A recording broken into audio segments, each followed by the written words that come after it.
ஆடி கிருத்திகை எல்லா ஊர்லேயும் ஒரு புத்துணர்ச்சியோட ரொம்ப ஹாப்பியாக வந்து எதிர்பார்க்குற ஒரு நாள்.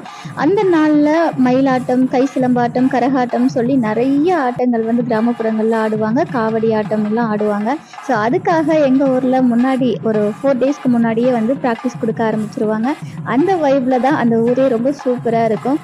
நம்முடைய பழக்கத்துல பாகவதாட்டம், சதுராட்டம், சக்கையாட்டம், தேவராட்டம், கை சிலம்பாட்டம், கரகாட்டம், காவடியாட்டம், கோலாட்டம், கும்மியாட்டம், குறவஞ்சியாட்டம், மயிலாட்டம், ஒயிலாட்டம், பாம்பாட்டம், பறையாட்டம், புலியாட்டம், புறவியாட்டம், சேவையாட்டம், உரிமையாட்டம்னு பல வகை ஆட்டங்கள் வந்து இருந்திருக்கு. ஸோ நிறைய இந்த காலகட்டத்தில் வந்து அதெல்லாம் நம்ம இளைய தலைமுறைகளுக்கு வந்து தெரியறதே கிடையாது. இது மாதிரி நம்முடைய பாரம்பரியம் மிக்க நடன கலைகளை நம்ம குழந்தைங்களுக்கு சொல்லி கொடுப்போம். இதெல்லாம் வந்து நம்முடைய வாழ்க்கையை உணர்த்தும் விதமாக நம்முடைய முன்னோர்கள் வந்து அவர்களுடைய நடனத்தில் வந்து காட்டியிருந்தாங்க. உங்க ஊர்லாம் ஆடி கிருத்திகை ஸ்பெஷல் என்ன அப்படிங்கிறத கமெண்ட் செக்ஷனில் கமெண்ட் பண்ணுங்க.